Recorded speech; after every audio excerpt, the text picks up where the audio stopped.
పొన్నం ప్రభాకర్ బరాబర్ తెలంగాణ బిడ్డ, తెలంగాణ కోసం కొట్లాడిండు. ఎవడు పడితే ఏది పడితే మాట్లాడితే వినేటోడు కాదు ఈ బిడ్డ.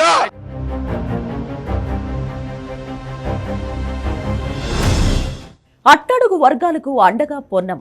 పదవులొచ్చాయని పొంగిపోలేదు. ఓడినప్పుడు ప్రజలను వీడి వెళ్లలేదు.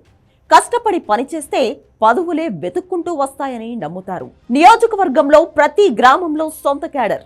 బీఆర్ఎస్ కంచుకోటను బద్దలు కొట్టిన పొన్నం.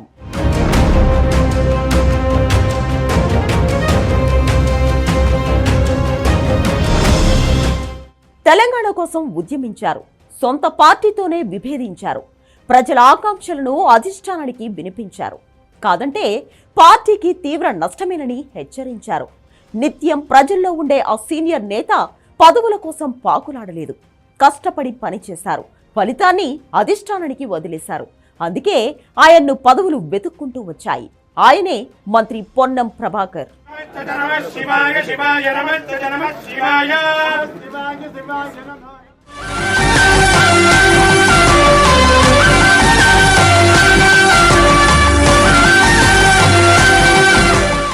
పొన్నం ప్రభాకర్ తెలంగాణ రాజకీయాల్లో అంచెలంచెలుగా ఎదిగిన బీసీ బిడ్డ.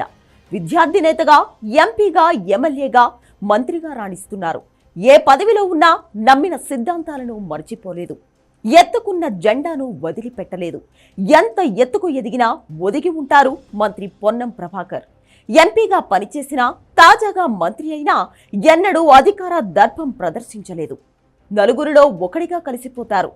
ఏ చిన్న అవకాశం దొరికినా నియోజకవర్గ ప్రజలతో మమేకమయ్యేందుకు ఇష్టపడతారు. పేదల కష్ట సుఖాలను తెలుసుకుంటారు. ఏ సమయంలో అయినా ప్రజలకు అందుబాటులో ఉంటారు. సాయం కోరి వచ్చినా, కష్టాలు ఉన్నవారు ఆశ్రయించినా నేనున్నాను అంటూ భరోసా కల్పిస్తారు. అధికారిక కార్యక్రమాలు లేకపోతే ఎక్కువ సమయం హుస్నాబాద్ ప్రజలతో గడపడానికి మొగ్గు చూపుతారు. నియోజకవర్గంలోని ప్రజలు కూడా పొన్నంను సొంత సోదరుల్లా భావిస్తారు.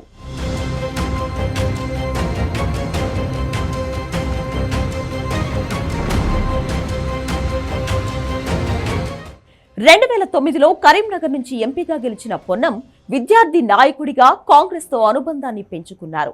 ఎన్ఎస్యుఐ జిల్లా అధ్యక్షుడి, రాష్ట్ర అధ్యక్షుడిగా పనిచేశారు.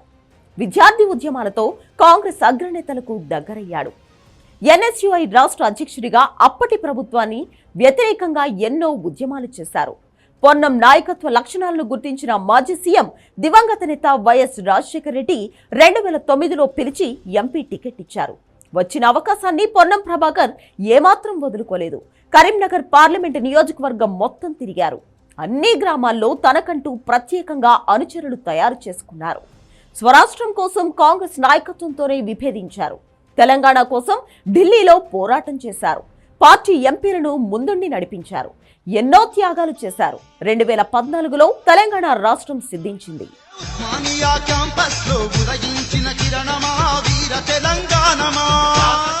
వరుసగా 2 ఎన్నికల్లో ఓటమి పాలైన పొన్నం ప్రభాకర్ ఏనాడు ప్రజల నుంచి దూరం కాలేదు.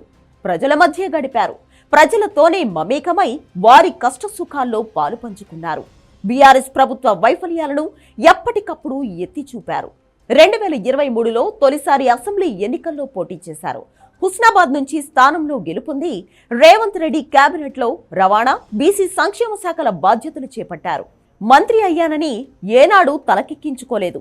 ఎంపీ అయినా, మంత్రి అయినా అదంతా ప్రజల ఆశీర్వాదంతోనే సాధ్యమైందని వినమ్రంగా చెప్పుకుంటారు. పదవులు వచ్చాయని పొంగిపోలేదు. రాలేదని నిరుత్సాహపడలేదు.